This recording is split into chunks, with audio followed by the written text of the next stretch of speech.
সপ্তম শ্রেণীর শিক্ষার্থীরা তোমাদেরকে স্বাগতম। আজকে আমি তোমাদের পাঠ্য বইয়ে 240 পৃষ্ঠার 2 নম্বর সমস্যাটি করাবো। সমস্যাটি আমি অলরেডি লিখে রেখেছি। সমস্যাটি হলো 2 অঙ্ক বিশিষ্ট কোনো অঙ্কদ্বয়ের সমষ্টি 12 এবং এদের গুণফল 27 সংখ্যাটি কত? 2 অঙ্ক বিশিষ্ট বলতে আমরা কি বুঝি? সাধারণত এক অঙ্ক বিশিষ্ট বলতে আমরা 0 থেকে 9 পর্যন্ত যতগুলো অঙ্ক আছে সবগুলি হচ্ছে এক অঙ্ক বিশিষ্ট সংখ্যা। 2 অঙ্ক বিশিষ্ট সংখ্যা হচ্ছে 10 থেকে 99 পর্যন্ত যতগুলো সংখ্যা আছে সবগুলো সংখ্যাই হচ্ছে 2 অঙ্ক বিশিষ্ট সংখ্যা। আবার 3 অঙ্ক বিশিষ্ট সংখ্যা বলতে বোঝায় 100 থেকে 999 পর্যন্ত সবগুলো সংখ্যাই হচ্ছে 3 অঙ্ক বিশিষ্ট সংখ্যা। তো ওনারা লিখেছে 2 অঙ্ক বিশিষ্ট কোনো অঙ্কদ্বয়ের সমষ্টি 12 এবং এদের গুণফল 27 সংখ্যাটি কত? আমি এখানে একটা সংখ্যা লিখলাম 35। 35 কিন্তু একটি 2 অঙ্ক বিশিষ্ট সংখ্যা। এখানে 3 এবং 5 2 অঙ্ক বিশিষ্ট সংখ্যা। এই সংখ্যাটা 3 এবং 5কে আমি যদি যোগ করি তাহলে যোগফল হয় 8 এবং 3 এবং 5কে যদি আমি গুণ করি তাহলে গুণফল হয় কত? 15। এবার কিন্তু আমি একটা অঙ্কে তৈরি করতে পারি কিভাবে? 2 অঙ্ক বিশিষ্ট কোনো অঙ্কদ্বয়ের সমষ্টি 8 এবং এদের গুণফল 15 সংখ্যাটি কত? এই যে সংখ্যাটি আমরা দেখতে পাচ্ছি 35, কিন্তু আমাদের অঙ্কে কিন্তু সংখ্যাটি কত সেটা দেওয়া নাই, সেটা আমাদের বের করতে হবে। তো আমরা যেহেতু আমাদের একক স্থানীয় অঙ্ক কত আমরা জানি না, সেহেতু আমরা লিখব ধরি একক স্থানীয় অঙ্ক x। একক স্থানীয় অঙ্ক যদি x হয় তাহলে দশক স্থানীয় অঙ্ক কত হবে? দশক স্থানীয় অঙ্কদ্বয়ের যোগফল হচ্ছে 12। এই অঙ্কদ্বয়ের যোগফল থেকে যদি আমরা একক স্থানীয় অঙ্ক x বিয়োগ করি তাহলে দশক স্থানীয় অঙ্ক আমরা পেয়ে যাব। ঠিক এইরকম যে দেখো এখানে অঙ্কদ্বয়ের যোগফল পেয়েছি আমরা কত? 8। যে 5 এবং 3 এর যোগফল পেয়েছি 8। 8 থেকে আমি যদি একক স্থানীয় অঙ্ক 5 বিয়োগ করি তাহলে কিন্তু দশক স্থানীয় অঙ্ক আমি 3 পেয়ে গেলাম। ঠিক দশক স্থানীয় অঙ্কটা এভাবেই আমাদের বের করতে হবে। তারপর হচ্ছে যে এদের তারপর আমরা সংখ্যাটি কিভাবে বের করব? সংখ্যাটি বের করার একটা সূত্রটা হচ্ছে সংখ্যাটি 10 গুণ দশক স্থানীয় অঙ্ক। এখানে দশক স্থানীয় অঙ্ক হচ্ছে 12, 12 বিয়োগ x যোগ একক স্থানীয় অঙ্ক। এভাবে আমাদের সংখ্যাটা বের করতে হবে। এখানে 12 বিয়োগ x হচ্ছে দশক স্থানীয় অঙ্ক, আর x হচ্ছে একক স্থানীয় অঙ্ক, আর হচ্ছে 10 হচ্ছে 2 অঙ্ক বিশিষ্ট সংখ্যা তৈরি করার জন্য আমাদের 10 প্রয়োজন হয়। দেখো এরকম একটা সূত্র আছে, আমি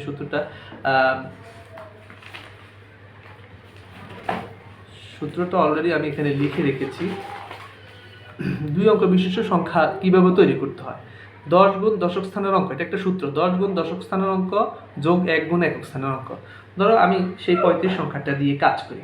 35 সংখ্যাটা এখানে দেখো 10-এর 10 গুণ দশক স্থানের অঙ্ক হচ্ছে কত? 3। এই দশক স্থানের অঙ্ক যোগ 1-এর 1 গুণ একক স্থানের অঙ্ক কত? একক স্থানের অঙ্ক হচ্ছে 5।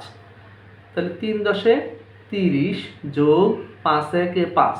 30 আর 5 যোগ করলে হয় কত? 35।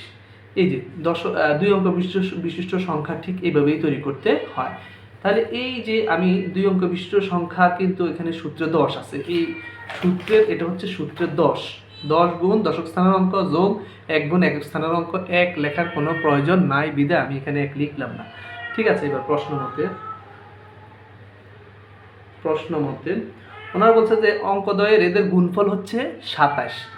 তাহলে এখানে দেখো একক স্থানের অঙ্ক হচ্ছে x আর দশক স্থানের অঙ্ক হচ্ছে 12 বিয়োগ x। এই দুইটা গুণ করলে গুণফল, ওনারা বলছে গুণফল হচ্ছে 27। বা এবার x দিয়ে 12 আমরা গুণ করি, 12x minus x square equal 27। বা এবার আমরা এই যেহেতু এটা দ্বিঘাত বিশিষ্ট সমীকরণ, x স্কয়ার সবার আগে আসবে, কিন্তু x স্কয়ারকে সবার আগে আনতে পারতেছি না কারণ এখানে মাইনাস চিহ্ন আছে। সেজন্য আমরা মাইনাস চিহ্নটাকে প্লাস চিহ্নে রূপান্তর করব। তো কিভাবে করব? আমরা কি করব, এই যে এই বাম পক্ষে 12x মাইনাস x এটাকে ডান পক্ষে নিয়ে যাব, আবার 27কে আমরা বাম পক্ষে নিয়ে আসব। তাহলে এই চিহ্ন চেঞ্জ করতে হয় না।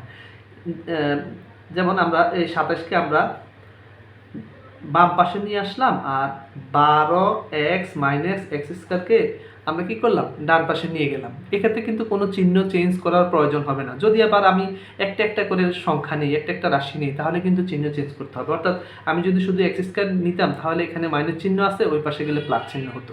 কিন্তু আমি পুরা পদকে, পুরা রাশিকেই আমি পক্ষান্তর করেছি, সেজন্য আমাদের চিহ্ন চেঞ্জ করার কোনো প্রয়োজন নেই বা চিহ্ন চেঞ্জ করতে হবে না। বা এবার এই 27-এর 27 12xকে বাম পাশে নিয়ে আসি। 12x এর আগে কোনো চিহ্ন নেই, মানে প্লাস আছে, হবে মাইনাস 12x আর এক্স স্কোয়ার আগে মাইনাস আছে হবে প্লাস এক্স স্কোয়ার ইকুয়াল 0। বা এবার আমরা এটাকে সাজাবো। তো প্রথমে হবে x square minus 12x plus 27 equal 0। বা এক্স স্কোয়ার, এবার আমরা এটাকে মিডল টার্ম করব। তো মিডল টার্ম করো minus 9x minus 3x plus 27 equal 0। দেখো 9 এবং 3 আমরা যদি গুণ করি তাহলে 3 নং 27 হয়, এই মাইনাসে মাইনাসে প্লাস 3 নং 27। আবার 9 এবং 3 যদি আমি যোগ করি তাহলে 9x এবং 3x যোগ করলে হবে কত 12x। তাহলে আমাদের মিডল টার্ম করা শেষ। এবার আমরা কমন নেব, এই যে এক্স স্কোয়ার মাইনাস 9x থেকে কি কমন যাবে, এক্স কমন যাবে। এখানে দেখো দুইটা এক্স আছে, একটা এক্স কমন চলে গেছে, মাইনাসের মাইনাস 9 এর 9, আর এই এক্সটা তো কমনই চলে গেছে -3। এবার -3 কমন যাবে। এবার আমরা লিখব এক্স মাইনাস 9 ইকুয়াল 0। দেখো 3 দিয়া এক্স রে গুণ করে 3x মাইনাসে মাইনাসে প্লাস 3 নং 27।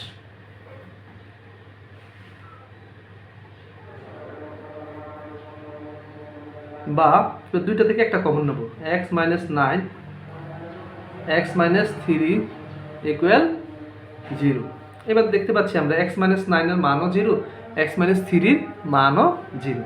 তাহলে আমরা লিখব এখন এক্স মাইনাস 9 ইকুয়াল 0 বা এক্স ইজ ইকুয়াল টু -9 ওই পাশে গেলে হবে +9। এক্স এর মান এখানে 9 দাঁড়াচ্ছে। আবার x minus x minus 3 equal 0 বা x ইকুয়াল 3। তো এখানে দেখা যাচ্ছে যে x এর মান 9 এবং x এর মান 3, x এর দুইটা মান, দুইটাই গ্রহণযোগ্য যেহেতু দুইটাই ধনাত্মক। তো এখন আমরা লিখব ওই যে সংখ্যা তৈরি করার সূত্র কিন্তু আমরা উপরে লিখেছি। যদি x এর মান 9 হয়, x এর মান 9 হলে, x এর মান 9 হলে কি দাঁড়াবে 10 12 বিয়োগ x প্লাস x। 10 12 বিয়োগ x এর মান কত, x এর মান 9, 9 প্লাস 9 ইকুয়াল টু 10। 12 থেকে 9 গেলে কত 3 প্লাস 9, 3 দশে 30, 3 দশে 30 যোগ 9, 30 আর 9 যোগ করলে কত 39। তাহলে x এর মান 9 হলে সংখ্যাটি হবে 39। আবার দেখো এই যে 3 এবং 9 যদি আমরা যোগ করি, 9 আর 3 কত 12, আবার 3 আর 9 যদি গুণ করি তাহলে 3 9 27। ঠিক আছে, x এর মান 9 হলে আমাদের সংখ্যাটি 39। ঠিক আছে, এবার যদি x এর মান যদি 3 হয়, x এর মান 3 হলে সংখ্যাটি হবে 10 12 বিয়োগ x প্লাস x। 10 এর 10 12 বিয়োগ x এর মান হচ্ছে 3 প্লাস 3। 10 12 থেকে 3 গেলে কত দাঁড়ায়, 12 থেকে 3 গেলে 9 প্লাস 3। এবার 9 আর 10 গুণ করি, 9 10 90 যোগ 3, 90 আর 3 যোগ করলে 93। দেখো 9 আর 3 যদি আমরা গুণ করি 3 নং 27, আবার যোগ করলে 9 আর 3 যোগ করলে হয় 12।